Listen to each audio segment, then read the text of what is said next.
Prepárate porque hoy vamos a desmentir el universo del Conjuro. Si creías que todo lo que ves en las películas es real, déjame decirte que no es así. Aquí no estoy tomando una posición respecto a los Warren, sino que veremos qué acontecimientos, eventos y personajes no fueron inspirados en hechos reales. Porque vamos, estamos en la industria del cine de terror y se tenían que tomar ciertas libertades para adaptar los casos que investigaron los Warren. Y el puesto número 1 te va a dejar totalmente sorprendido porque prácticamente todo fue inventado. Si quieres un video en el que desmienta las películas más famosas de terror supuestamente basadas en hechos reales, deja tu like. Y si este video llega a los 5000 likes, haré ese video. Y no olvides que habrá spoilers, así que estás advertido. Se viene un videazo como siempre en el Cineclub, mis queridos cinéfilos. Yo soy Charles, cierra bien la puerta, no le temas a la oscuridad y comenzamos.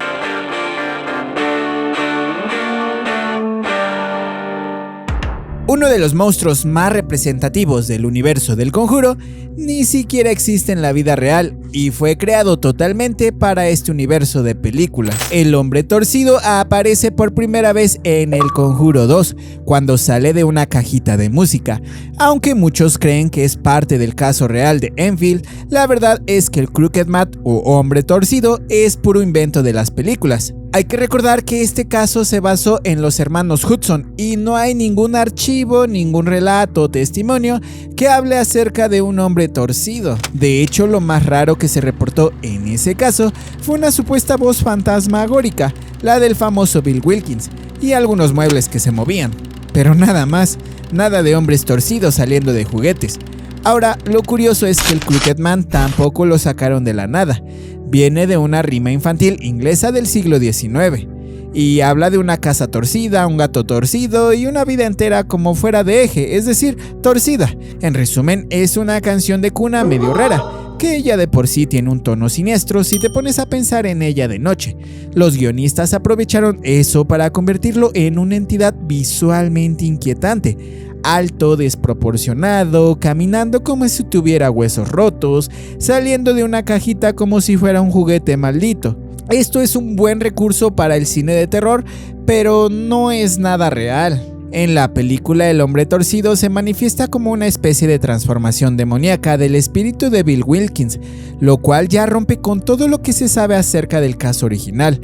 Es decir, ni Lorraine ni Ed Warren vieron eso, ni tampoco los parapsicólogos ingleses que investigaron este caso.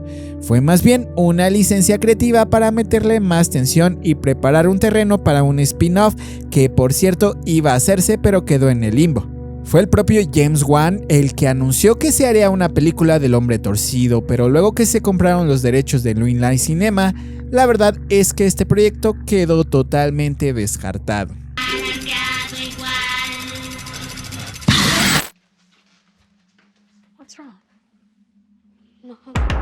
Vamos con terreno delicado. Estoy tocando terreno delicado porque en este puesto reposa probablemente el futuro del universo del Conjuro, pero es falso. ¿Has notado cómo en el universo del Conjuro pintan a Judy Warren como una niña sensible al más allá? Como si tuviera ese don heredado de su mamá Lorraine. En la película la ves teniendo visiones, sintiendo presencias e incluso enfrentando ella sola la amenaza de Annabelle cuando la dejan al cuidado de la niñera. Pero lo siento, todo eso es falso. En la vida real, Judy sí es la hija única de Ed y Lorraine Warren, pero nunca se ha confirmado públicamente que tenga habilidades psíquicas ni que haya incluso estado involucrado en investigaciones paranormales. La realidad es que los Warren protegieron bastante a Judy de todo ese mundo. Lorraine decía que no quería que su hija sufriera lo mismo que ellos, especialmente ataques espirituales y hasta críticas públicas. De hecho, cuando era pequeña, Judy no vivía ni siquiera la mayor parte del tiempo con sus papás, ya que se pasaba en la casa de su abuela o de otros familiares, debido a que los Warren estaban en constantes casos de investigación. Y eso también del Museo del Oculto de los Warren, pues sí es verdad, pero tampoco es verdad que todo lo que está dentro de ese museo está maldito o encantado. Si quieres un video en el que analice lo que hay al interior de ese museo, deja tu like, pero solamente haré ese video si este material llega a los 10,000 likes para que yo me sumerja completamente en esa investigación. Ahora bien, es cierto que Judy creció sabiendo quiénes eran sus papás. Imagina ir a la escuela y saber que en tu casa hay una muñeca encerrada que está poseída. Años después, ya de adulta, Judy se casó con Tony Spera, quien hoy es el que dirige el museo y sigue cuidando los objetos que Ed y Lorraine recolectaron. Pero incluso él ha dicho que Judy no se involucra directamente con lo paranormal. Cero exorcismos, cero visiones, cero interacciones con entidades. En Annabelle Comes Home la representan más bien como un personaje con herencia espiritual, que tiene un aura especial que la hace vulnerable pero también fuerte frente a lo sobrenatural. Aunque esto suena poético y la verdad es que le da mucha fuerza narrativa a la película, nada de eso pasó realmente. Ni Judy tuvo que enfrentarse a Annabelle, ni tuvo visiones de su abuela muerta en la escuela, ni tampoco los espíritus la rodeaban como una especie de imán viviente. Eso sí, hay que decirlo, la idea de mostrar a Judy como heredera del legado Warren fue inteligente desde el ámbito cinematográfico. Eso le da una continuidad a la historia, genera empatía y te hace pensar que veremos más películas de este universo protagonizadas por ella. Así que si alguna vez te preguntaste sobre si Judy tenía poderes o veía muertos, la verdad es que es un engaño. Don't your parents keep any creepy stuff around? We keep it all locked away in a room. Give us a sign that you want to communicate with us. Si eres fan del universo del Conjuro, sabrás que este personaje es clave en todas las películas. Lamentablemente fue totalmente inventado, nunca existió. La ocultista es probablemente una de las villanas más fuertes de este universo y hasta podríamos decir que tiene algo personal con Lorraine. En El Conjuro 3 nos enteramos que está detrás de las maldiciones, posesiones que se mueven a toda la trama. Pero aquí viene lo bueno.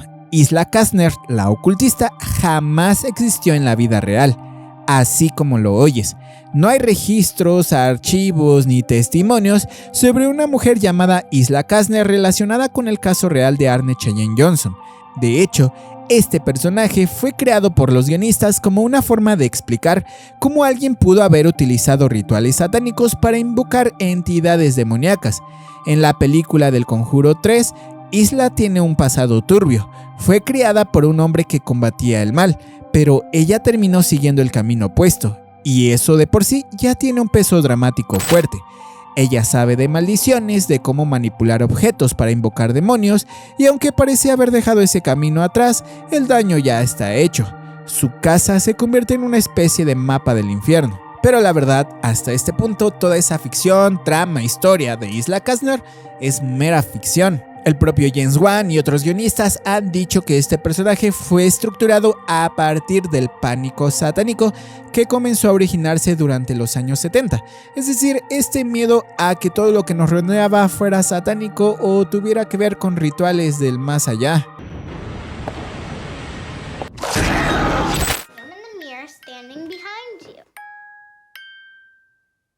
Imagina que empiezan a inventar chismes sobre ti y mueres sin que se compruebe nada. Eso es lo que le pasó a Bathsheba Sherman, una mujer que sí existió en la vida real y a la cual se le acusó de brujería, de ser una bruja, pero jamás, cinéfilos, jamás se le pudo comprobar nada. Y además, utilizaron esos rumores y su imagen de una supuesta bruja para el universo del Conjuro. La primera película del Conjuro es la historia de la familia Perron, con 5 hijas, una granja en Rhode Island y cosas raras que empiezan a pasar.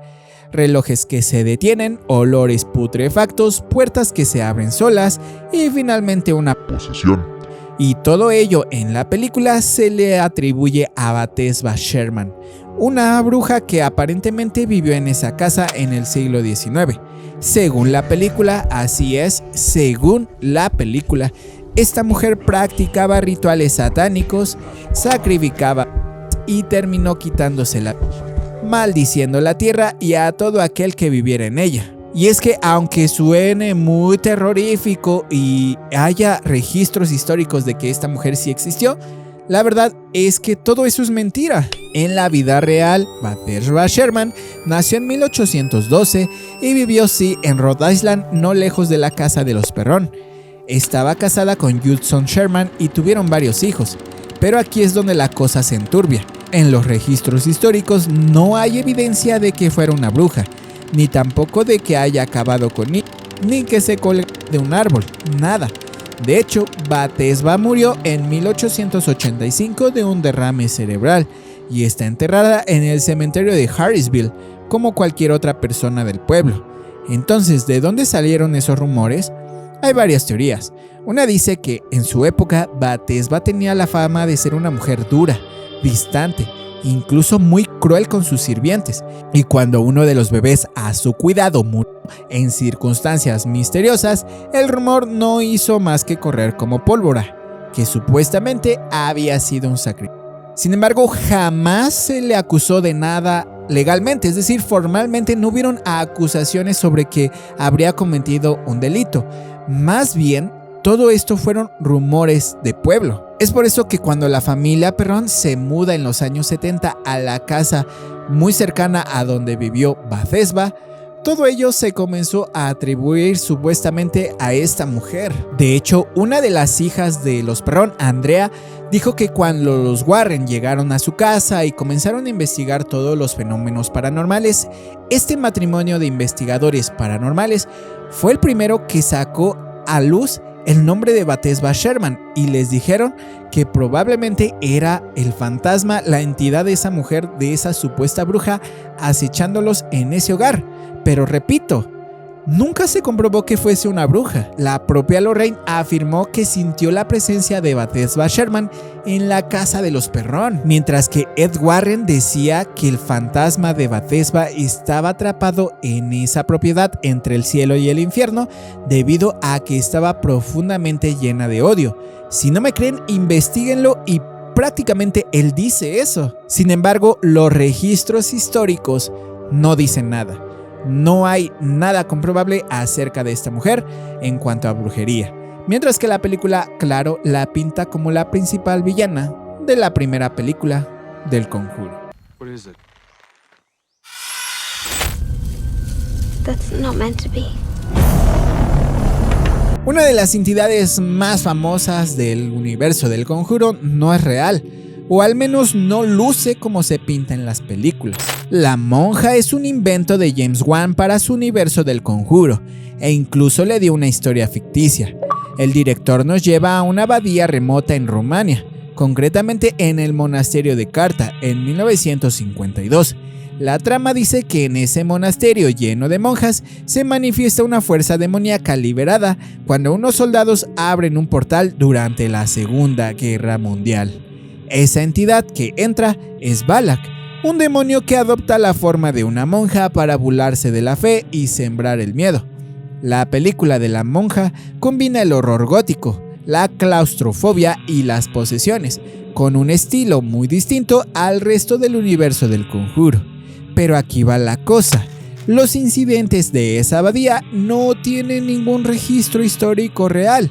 No hubo ninguna tragedia documentada en ese monasterio en 1952.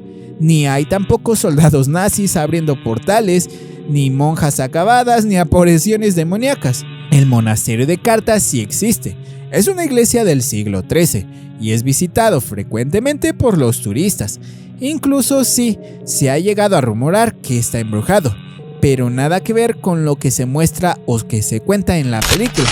Mientras que Balak, lo hemos dicho en este canal, en otros videos, sí existe. Es un demonio que como tal viene de grimorios antiguos, especialmente de la llave menor de Salomón, un texto de magia del siglo XVII. Allí se describe a Balak o Bolak como un demonio de alto rango, un presidente del infierno con legiones a su cargo. Pero aquí está el giro interesante. No tiene nada que ver con monjas, ni con la iglesia, ni con forma humana. En los grimorios, Balak es presentado más bien como un niño con alas de ángel montado en un dragón de 2 cabezas.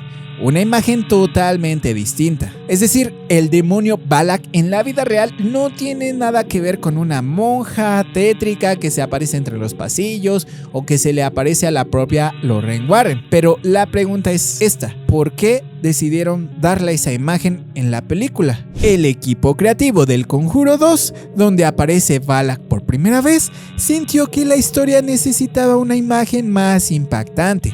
En la vida real, Valak incluso nunca fue mencionado en los archivos reales de Ed y Lorraine Warren. ¿Me escuchaste? Nunca fue mencionado por los Warren. Ni tampoco la abadía en Rumania, ni la entidad con ese nombre, ni nada similar. Pero lo que sí hay registro es que Lorraine alguna vez mencionó que vio una entidad con un hábito de monja.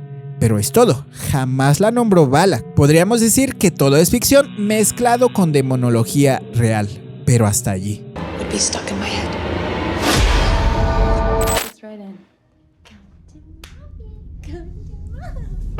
La muñeca Annabelle sí existe en la vida real, pero no es nada parecida a la que aparece en las películas del Conjuro. Lo primero que hay que entender es que la muñeca Annabelle sí existe, pero en la vida real no se parece nada a la muñeca horrible de porcelana de las películas.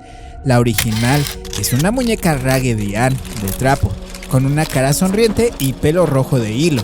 Se encuentra encerrada actualmente en una vitrina de vidrio en el Museo Ocultista de los Warren, con un cartel que dice: advertencia, no abrir en ninguna circunstancia.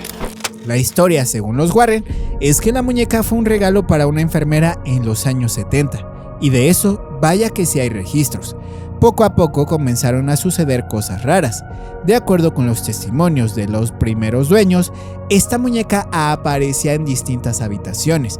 Dejaba notas escritas con lápiz cuando no había papel ni lápices cerca, y una de las compañeras de cuarto de esta enfermera fue arañada por esta presencia. Un medium dijo que el espíritu de una niña llamada Annabelle Higgins habitaba esta muñeca, pero los Warren luego determinaron que no se trataba de un espíritu humano, sino más bien de un demonio que usaba esa historia como engaño para poseer a los vivos. La historia real como tal de Annabelle, vaya que sí es aterradora, y vaya que hay muchos registros documentados sobre esta muñeca, pero la realidad es que en la película se dramatiza todo aún más. Es decir, las películas nos cuentan que la muñeca fue maldita por una joven llamada Annabelle Higgins, miembro de una secta satánica, claramente inspirada por la histeria colectiva alrededor de Charles Manson, y allí es donde entra una presencia, totalmente inventada, claro, el demonio Malthus, que aparece desde la primera película y que se convierte en el verdadero antagonista detrás de la posesión.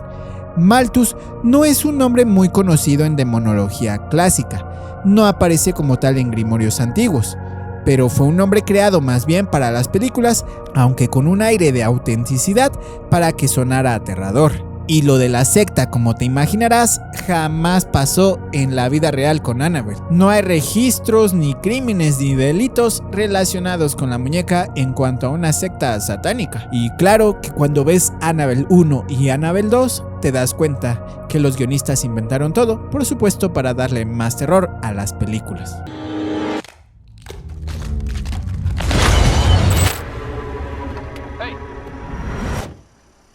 Se podría decir que de todas las películas del Conjuro, esta es la que es más fiel y toma más inspiración de los hechos reales. Pero la verdad es que los dramatiza tanto y los exagera que llega a crear una versión totalmente falsa.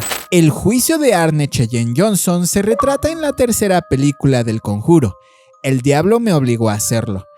Esta película nos cuenta el caso en el que en 1981 Arne Cheyenne Johnson, un joven de 19 años, alegó haber sido poseído por el diablo y así haber cometido un delito contra su casero, Alan Bono. Así, este fue el primer caso en la historia legal de Estados Unidos en el que se intentó usar la posesión demoníaca como defensa en un juicio. Ese argumento del diablo surgió luego que el hermano menor de la novia de Arne, David Glatzel, un niño de 11 años, comenzó a experimentar fenómenos paranormales. Decía ver una figura negra con ojos rojos, hablaba con una voz profunda y tenía episodios de comportamiento violento. Los Warren entonces fueron llamados a intervenir y afirmaron que sí, el niño estaba poseído por 43 demonios diferentes. Así es, 43 demonios distintos. Supuestamente durante uno de los exorcismos, Arne retó a la entidad, diciéndole que dejara en paz a David y que más bien se metiera en su cuerpo. Lorraine Warren sostuvo hasta el final de su vida que ahí fue cuando el demonio saltó de David a Arne. Unos meses después, Arne comenzó a actuar de forma errática y extraña, y el día del crimen se enfrentó a Alan Bono en una discusión que terminó en tragedia. Arne Cheyenne Johnson entonces fue arrestado por la policía, y una vez en la corte su abogado Martin Minella argumentó que Arne estaba bajo una posesión demoníaca cuando cometió este delito. En la vida real, en los hechos reales, el juez desestimó este argumento y lo rechazó categóricamente, porque bajo la ley de Estados Unidos, para nada es un argumento legal justificar un crimen bajo una posesión demoníaca. Así que el juicio no procedió normalmente, y más bien, Arne Cheyenne Johnson recibió una justa sentencia. Más tarde, el jurado declaró a Arne como culpable por homicidio en primer grado, pero se le dio una sentencia leve de 10 a 20 años de prisión, de los cuales únicamente cumplió 5 debido a buen comportamiento dentro de la prisión. Y ahí es cuando te das cuenta que prácticamente todo lo demás fue inventado en El Conjuro 3. En la película vemos a Arne levitar, convulsionar y hablar en lenguas, lo cual no está documentado en ningún registro oficial ni médico. Se introduce la figura de la ocultista, que como ya vimos es un personaje completamente ficticio que sirve para darle un antagonista humano a la historia. También se mezclan eventos que jamás sucedieron, como visiones, túneles secretos y rituales satánicos. Y aunque los Warren sí estuvieron involucrados en la investigación de este caso, su influencia en el juicio fue mucho menor de lo que se muestra en la película.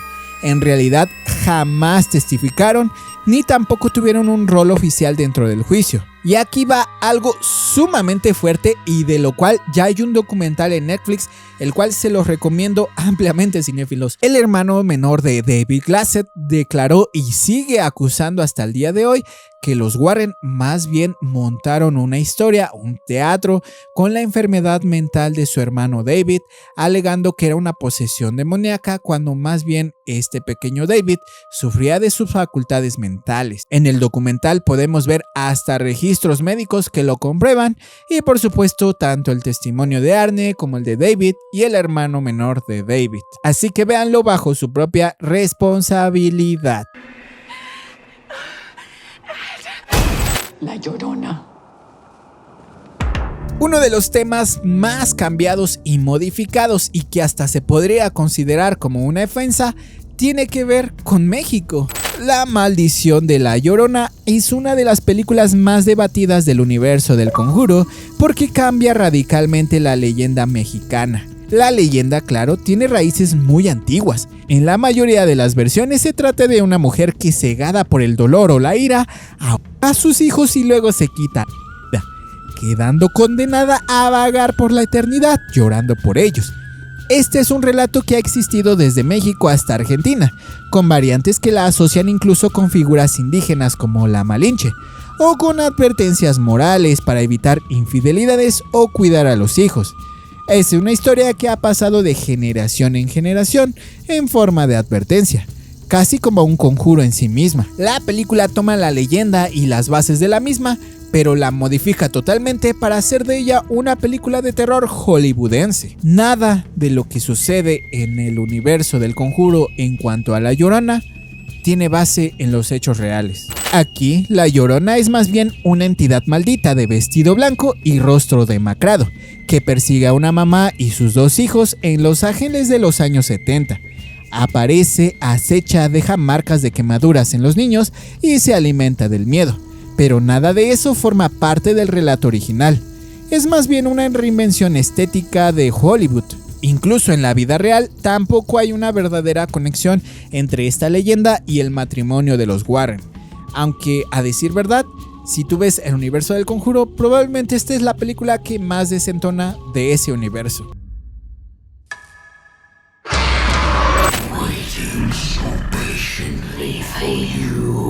Nos vamos acercando al primer puesto, pero vaya que este ya es controversial.